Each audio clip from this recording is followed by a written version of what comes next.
আমাদের সবার কম বেশি গুনাহ আছে। মানুষ গুনাহ করবে, এটা মানুষের অভ্যাস। এটা মানুষের কি অভ্যাস? আউয়ালুনাস আরবি প্রবাদ, প্রথম মানুষ, প্রথম ভুলকারী, প্রথম গুনাহকারী। আদম আলাইহিস সালামকে আল্লাহ বলছে জান্নাতের দিকে লক্ষ্য করে ওই গাছের কাছে যাইও না। গেছিল নি? প্রমাণ হয়ে গেল মানুষ ভুল করবে। বাবাই করছে, পোলাপান তো এমনি। আল্লাহ তাআলা শুধু তার নবীদেরকে তিনি হেফাজতে রাখছেন, তবে মাঝে মাঝে দুই একজন নবী থেকেও কিছু একটু একটু হয়েছে। যেমন আদম আলাইহিস সালাম থেকে হয়ে গেল, গাছের কাছে চলে গেলেন, ফলও খাইয়া ফেললেন। দুই এক সময় হয়েছে সামান্য, এগুলো তারা আবার ক্ষমা চাইছে, আল্লাহ ক্ষমা করেও দিছে। তারা মাসুম, তারা এখন নিষ্পাপ, নবীদের আমলনামায় কোনো গুনাহ নাই।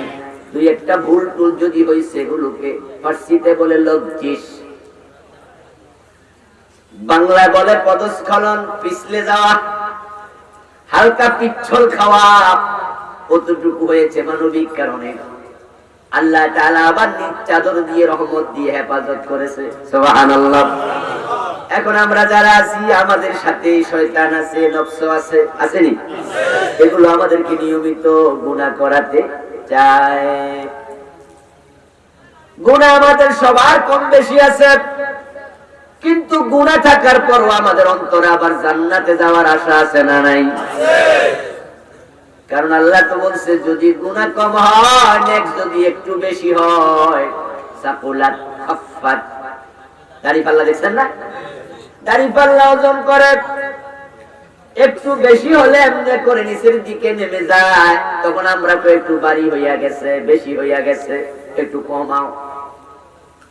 ফাম্মা মান সাকুলাত মাওয়াজিনুহু, ও বন্ধু, গুনাহ আমাদের আছে। আল্লাহ গুনাহ দেখলে যদি আমাদেরকে দোজখে দিয়ে দিতেন, জান্নাত পাওয়া সম্ভব হতো না। গুনাহ হলো জামার ময়লার মতো, কাপড়ের ময়লার মতো। আপনি এসি গাড়িতে চলেন, এসি রুমে থাকেন, আপনার অফিসও এসি, ঘরে আছে এসি, গাড়িতে উঠছেন এসি, আপনার অফিসটাও এসি। আপনি জামা গায়ে দিচ্ছেন আয়রন করে, যদি 2 দিন 3 দিন 4 দিন 5 দিন ওই জামাটা না খুলে একাধারে গায়ে দিতে থাকেন, যতই এসির ভিতরে থাকেন, জামাটা ময়লা হওয়ার সম্ভাবনা আছে না নাই? নাকি প্রথম দিনের মতোই থাকবে? আপনি বলবেন হুজুর আমি তো ময়লা জায়গা যাই না, ময়লা হলো কেমনে? তার জবাবে আমরা বলবো আপনি ময়লা জায়গায় যান নাই, কিন্তু দোস্ত আপনি যে বাতাস থেকে অক্সিজেন নিতেছেন, ওই বাতাসের মাঝে ধূলিকণা আছে না নাই?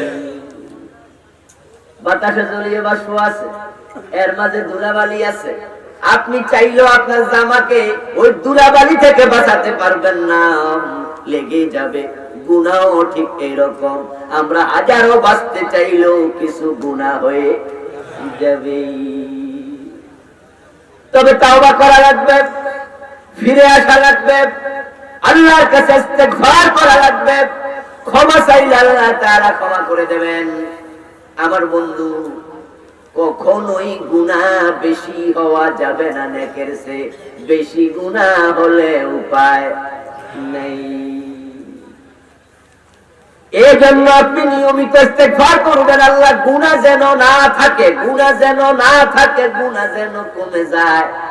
আমি চাইলেও তো গুনাহ মুক্ত থাকতে পারবো না, আমারে মাফ করো, আমারে ক্ষমা করো। আল্লাহ কোরআন মাজিদে বলেন নাব্বি ইবাদি আন্নী আনাল গফুরুর রহিম। ও নবী, আমার বান্দাদেরকে আপনি খবর দিয়ে দেন, তারা যদি তাওবা করে ক্ষমা চায়, নিশ্চয়ই আমি আল্লাহ বড় ক্ষমাকারী।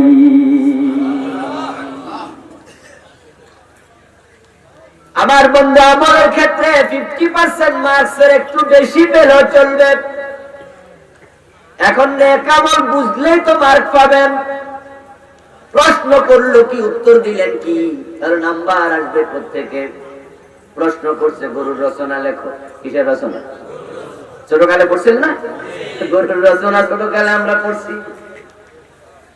এখন বেটা গরুর রচনা লিখতে যায়, লিখতেছে আমাদের নদীর তীরে একটা গরু ছিল। ওই গরুটা পানি পান করার জন্য নদীতে নেমেছে। নদীটা অনেক বড়, অনেক বেশি পানি আছে, নদীতে মাছ পাওয়া যায়, নদীতে ঢেউ আছে, নদীতে জেলেরা চলে। নদীটা ভারত থেকে আসছে। এবার নদী নিয়ে বিশাল 3 পৃষ্ঠা লিখছে, নাম্বার পাইবনি। প্রশ্ন করলো কি, গেলি কই?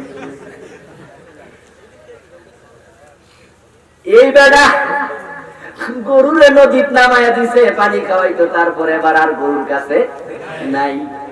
চাইলো কি, উত্তর দিল কি? এখন আমাদের আমলের মাঝেও ঝামেলা ঢুকে গেছে। নেক আমল না বুঝার কারণে অনেক হাজি গাজিও জাহান্নামী হবে।